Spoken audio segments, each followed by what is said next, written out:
नमस्कार दोस्तों, स्वागत है आपका हमारे यूट्यूब चैनल में। 11वीं क्लास कॉमर्स की बात चल रही थी और बिजनेस एडमिनिस्ट्रेशन के बारे में मैंने आपको इसके पहले वीडियो में ये बताया था कि किस प्रकार गुजरात बोर्ड ने आपका 30% अभ्यासक्रम हटा दिया है और मात्र 70% अभ्यासक्रम ही आपको पढ़ना है। तो आज से हम उस 70% अभ्यासक्रम को पढ़ना शुरू कर रहे हैं और इस 70% अभ्यासक्रम में जो सबसे पहले आपको पढ़ना है वो है बिजनेस एडमिनिस्ट्रेशन का चैप्टर नंबर 1, धंधे का स्वरूप, उद्देश्य और कार्य क्षेत्र। तो इस चैप्टर में आप पढ़ेंगे कि बिजनेस के कितने स्वरूप हो सकते हैं, क्या क्या उद्देश्य से यह बिजनेस कार्य करता है और किन किन कार्य क्षेत्रों में बिजनेस काम करता है। तो सबसे पहले प्रस्तावना से सुंदर शुरुआत करते हैं। प्रस्तावना यहाँ पढ़े तो हम समग्र विश्व में आर्थिक प्रवृत्तियाँ व्यापार और वाणिज्य को चैतन्य रखती है। तो ये सही बात ही है कि आर्थिक प्रवृत्तियाँ जो है वो बिजनेस को जीवन दान देती है और जगाए रखती है। हमारे शहर अथवा गांव में कुम्हार, लोहार, बुनकर, मोची आर्थिक प्रवृत्तियों द्वारा आर्थिक लाभ या वित्तीय प्रतिफल प्राप्त करते हैं। जैसा कि आप देखोगे कि आप जब कभी बाहर घूमने जाते हो तो कई सारी दुकानें, मॉल्स वगैरह आपको देखने को मिलते हैं। उसी प्रकार गांव में आपने देखा होगा लोहे के औजार बनाने वाला, मोची आदि कुछ ना कुछ सेवा प्रदान करके आर्थिक प्रवृत्ति करके वित्तीय प्रतिफल यानी कि पैसे कमाता है। तो इस प्रवृत्ति को दोस्तों कहते हैं आर्थिक प्रवृत्ति। आर्थिक प्रवृत्ति करके हम पैसे कमाते हैं। शहर में छोटे बड़े कारखानों में हजारों श्रमिक कार्य करके रोजगार प्राप्त करते हैं। यह समस्त प्रवृत्तियाँ आर्थिक प्रवृत्ति। अब आप भी देखते होंगे कि हमारे शहर में काफ़ी सारे लोग रोजगार के लिए काफ़ी कारखानों में कार्य करते हैं और वहाँ से पैसे कमाते हैं। तो इस प्रवृत्ति को कहते हैं आर्थिक प्रवृत्ति, जिसका उद्देश्य आर्थिक आय प्राप्ति है। उसका उद्देश्य क्या है दोस्तों कि हमें पैसे प्राप्त हो। आप देखते होंगे कि महीने के अंत में जो भी कार्य करता है इस व्यक्ति को कुछ ना कुछ पगार यहाँ पे मिलती है जिसे वो घर चलाता है और इसे हम आर्थिक प्रवृत्ति कहते हैं। धंधा लाभ के उद्देश्य से की जाने वाली आर्थिक प्रवृत्ति है। जाहिर सी बात है, जब लाभ ही ना प्राप्त हो तो धंधा करने का क्या मतलब है। हम धंधा करते हैं मात्र और मात्र आर्थिक प्रवृत्ति है जो कि सिर्फ लाभ कमाने के उद्देश्य से।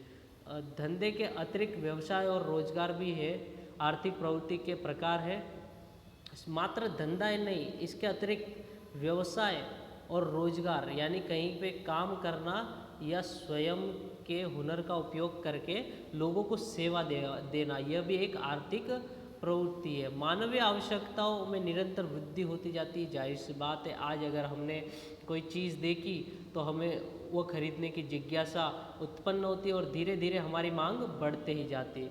इन आवश्यकताओं को संतुष्ट करने के लिए मानव को आर्थिक प्रवृत्ति करनी पड़ती है। जी, हमारी जो मांगें उठती है उसे पूरा करने के लिए पैसा तो चाहिए। और पैसा कहाँ से आता है?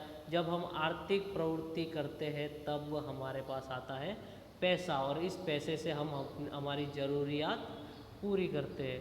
उदाहरण स्वरूप कृषक अनाज उत्पन्न करता है, सही बात है, किसान है वो अनाज उत्पन्न करता है। मुवक्किल की ओर से केस लड़कर वकील फीस प्राप्त करता है।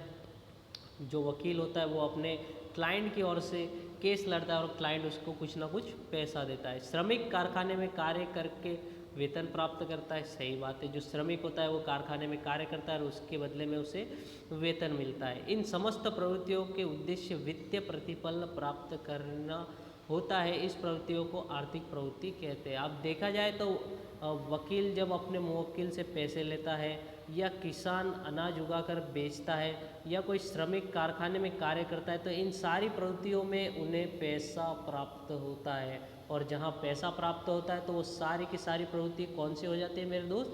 वो सारी की सारी प्रवृत्तियाँ हो जाती है आर्थिक प्रवृत्ति। तो आर्थिक प्रवृत्ति के बारे में यहाँ तक आपने समझा। चलिए आगे देखते हैं। समाज में कुछ आर्थिक लाभ अथवा वित्तीय प्रतिफल प्राप्त करने के उद्देश्य बिना प्रवृत्तियाँ करते हैं। तो समाज में कुछ व्यक्ति ऐसे भी होते हैं जिनको पैसा वैसे से कोई मतलब नहीं होता, वो सिर्फ सामाजिक सेवा करने के लिए बिन आर्थिक प्रवृत्ति करते हैं, जो प्रवृत्ति आर्थिक ना हो यानी अनार्थिक प्रवृत्तियाँ करते हैं जिसमें उन्हें किसी भी प्रकार का पैसा नहीं मिलता। उदाहरण समाज सेवा के उद्देश्य से कार्य करता है। जैसे कि आपने देखा होगा कि कुछ समाज सेवक होते हैं वो मात्र और मात्र सेवा के उद्देश्य से कार्य करते हैं। कोई चिकित्सक समाज सेवा के उद्देश्य से प्रेरित होकर मुफ्त चिकित्सक सेवा देता है। देखने के तो काफ़ी कम मिलता है, परंतु कुछ डॉक्टर्स ऐसे भी होते हैं जो समाज से प्रेरणा लेके समाज में मुफ्त में इलाज करते हैं, जिसे एक अनार्थिक प्रवृत्ति कहते हैं। अनार्थिक प्रवृत्ति में आर्थिक लाभ, वित्तीय प्रतिफल अथवा आर्थिक आय का उद्देश्य नहीं होता। जो अनार्थिक प्रवृत्ति होती है उसमें आर्थिक लाभ नहीं मिलता, वित्तीय प्रतिफल नहीं मिलता, अर्थात किसी भी प्रकार का पैसा नहीं मिलता, किसी भी प्रकार की मनी नहीं मिलती, उसे कहते हैं अनार्थिक प्रवृत्ति। तो सबसे पहले आर्थिक प्रवृत्ति की विशेष चर्चा हम यहाँ पे करेंगे। आर्थिक प्रवृत्ति बहुत ही आसान सा ये मुद्दा है और एग्ज़ाम के लिहाज से बहुत इम्पोर्टेंट है, क्योंकि काफ़ी सारे क्वेश्चन इस मुद्दे में से आएंगे आपकी पहली परीक्षा में। तो देखते हैं आर्थिक प्रवृत्ति है क्या।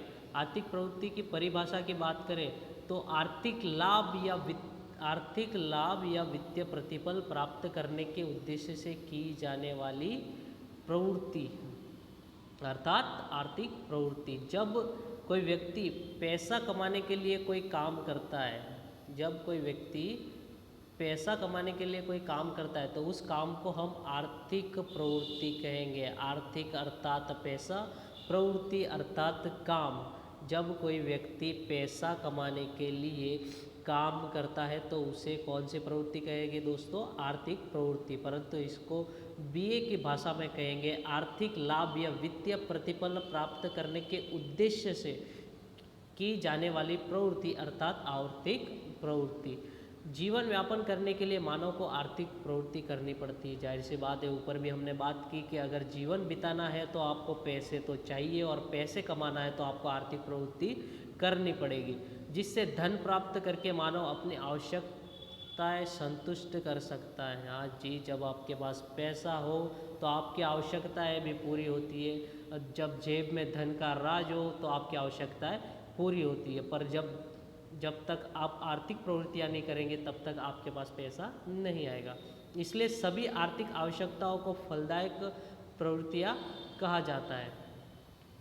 जब कोई भी आर्थिक प्रवृत्ति आप करते हो तो उसे फलदायक कहा जाता है, यानी कि वो प्रवृत्ति आपको कुछ ना कुछ दे के जाती है, कोई ना कोई फल दे के जाती है।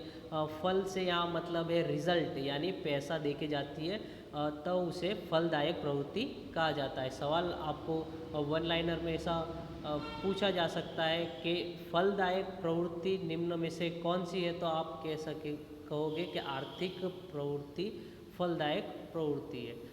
आर्थिक प्रवृत्ति करने वाला दूसरों की आवश्यकता को संतुष्ट करके अपने आर्थिक लाभ प्राप्त करता है। आर्थिक प्रवृत्ति एक ऐसी प्रवृत्ति है जिसमें व्यक्ति अपने हुनर या अपने कुछ वस्तुओं का उपयोग करके दूसरों की आवश्यकता को संतुष्ट करता है। एग्जाम्पल के रूप में देखें तो जब ऑटो रिक्शा वाला आपको घर पे छोड़ता है तो अपनी रिक्शा से आपको सेवा प्रदान करता है और उसके बदले आप उससे कुछ रुपए देते हैं। यह एक आर्थिक प्रवृत्ति है और इससे रिक्शा वाला पैसे कमा के अपनी आवश्यकता को पूरी करता है। इस कारण ये एक फलदायक प्रवृत्ति है। जैसा कि आपको उदाहरण समझ में आ गया होगा कि एक रिक्शा वाला आपको किसी जगह से दूसरी जगह छोड़ता है अपने रिक्शे का उपयोग करके, और वो आपको सेवा प्रदान करता है, आपको संतुष्ट करता है, इस कारण आप उसे कुछ पैसे देते हैं। इस पूरी प्रवृत्ति को आर्थिक प्रवृत्ति कहते हैं। कुछ उदाहरण और यहाँ पे दिए गए। कृषक अनाज उत्पन्न करके समाज के विभिन्न वर्गों की आवश्यकताएं संतुष्ट करके उसमें आर्थिक प्रतिफल प्राप्त करता है। यानी जो किसान है वो अनाज उगाता है और हम लोगों में बांट देता है, जिस वजह से हम किसी न किसी माध्यम से किसान तक पैसे पहुंचाते हैं और किसान के लिए ये एक प्रवृत्ति हो जाती है आर्थिक प्रवृत्ति। आज के आधुनिक विश्व में आर्थिक प्रवृत्ति केंद्र स्थान पे, यानी कि आज का जो युग है उसमें आर्थिक प्रवृत्ति करना बहुत बहुत ज़रूरी है, वरना पैसों के बिना तो आप नहीं जी सकते। क्योंकि पहले क्या होता था कि आप किसी के पास से अनाज लेते तो उसके बदले उसे कोई ना कोई वस्तु दे के प्रवृत्ति कर लेते, जिसे आर्थिक प्रवृत्ति नहीं कहते। परंतु अभी तो पैसा आ गया है, तो पैसा कमाना बहुत ज़रूरी होता है। और किस प्रकार से पैसे कमाए जा सकते हैं, ये सारी की सारी बातें भी आपको बीए में बहुत अच्छी तरह से सीखने को मिलेगी। ये थी आर्थिक प्रवृत्ति।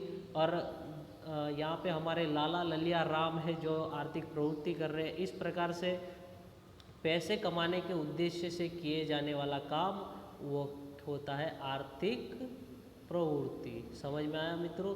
तो यह थी आर्थिक प्रवृत्ति। इस प्रकार से कार्य किया जाए जिससे हमें कुछ ना कुछ पैसा मिले, ऐसी प्रवृत्ति जिससे कमाई हो, लाभ हो, उसे आर्थिक प्रवृत्ति कहते हैं। तो ये बात हुई आर्थिक प्रवृत्ति की। अब बात करेंगे अनार्थिक प्रवृत्ति, यानी ऐसी प्रवृत्ति जिससे पैसा ना मिले, उसे क्या कहेंगे? अनार्थिक प्रवृत्ति। तो अनार्थिक प्रवृत्ति का उद्देश्य वित्तीय प्रतिफल अथवा आर्थिक आय प्राप्त करना नहीं होता। यानी कि ऐसी प्रवृत्ति जिससे कोई पैसा वैसा कमाने की इच्छा ना हो, या कोई वित्तीय प्रतिफल प्राप्त करने की इच्छा ना हो, ऐसी प्रवृत्ति को क्या कहेंगे दोस्तों? अनार्थिक प्रवृत्ति कहेंगे। समाज में कितने ही व्यक्ति वित्तीय प्रतिफल या आर्थिक आय प्राप्त करने के उद्देश्य के बिना प्रवृत्ति करते हैं। उदाहरण के रूप में समाज सेवक द्वारा दी जाने वाली सामाजिक सेवा की प्रवृत्ति, यह अनार्थिक प्रवृत्ति है। माता द्वारा अपने बच्चों का पालन पोषण करना, यह प्रवृत्ति भी अनार्थिक प्रवृत्ति है। जैसा कि दोस्तों एक माता होती है, वो अपने बच्चे को जन्म देती है और जन्म से पालन पोषण करके बड़ा करती है, तो उससे पैसे नहीं लेती, वो अपनी ममता दिखाती है। और इसी ममता को हम कहते हैं अनार्थिक प्रवृत्ति, यानी पैसे के उद्देश्य के बिना, यानी किसी भी प्रकार के लोभ के बिना कार्य किए जाने वाली प्रवृत्ति, उसे कहते हैं अनार्थिक प्रवृत्ति। आगे इसकी बात करें तो सांप्रदायिक एकता के लिए प्रचार करने वाले कार्यकर्ताओं की प्रवृत्ति।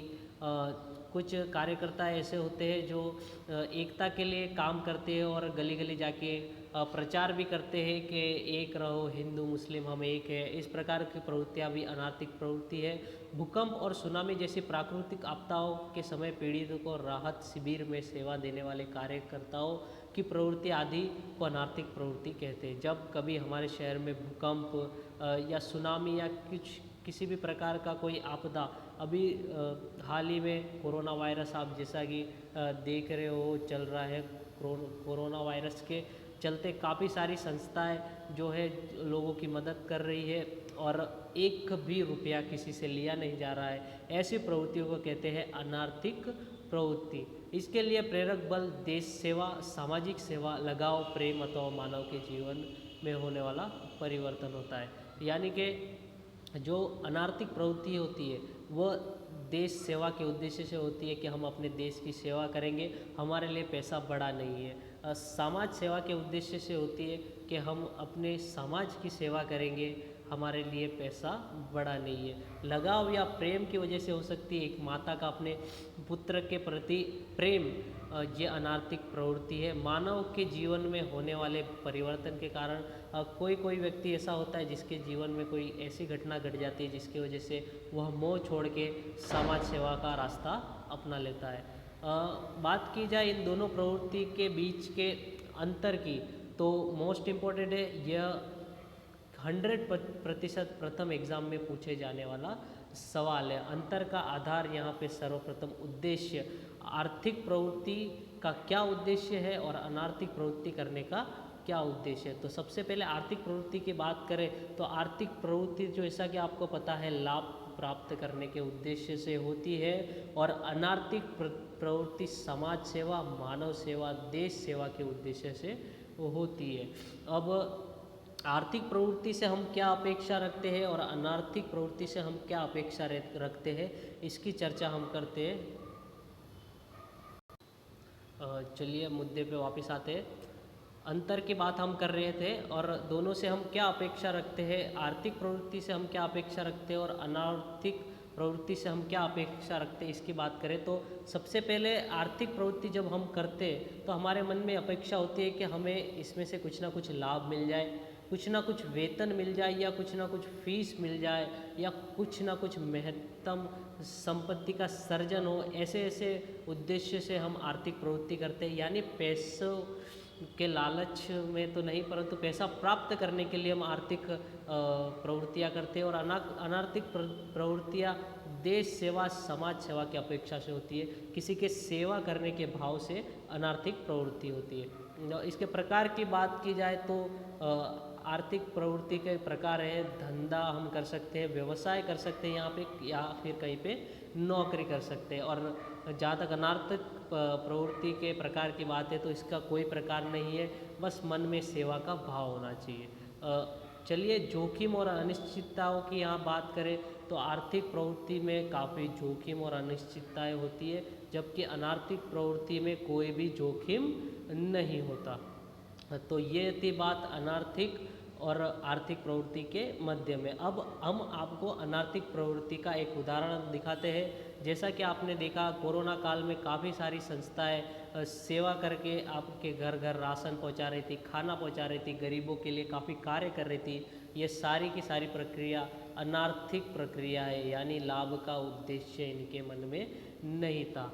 बहुत बहुत शुक्रिया आज की क्लास अटेंड करने का। और इस मुद्दे से काफ़ी सारे सवाल आपके एग्ज़ाम में पूछे जाने वाले, इसलिए ना समझ में आए तो इस वीडियो को वापस देखिए और मिलते हैं अगले लेक्चर में। बहुत बहुत धन्यवाद।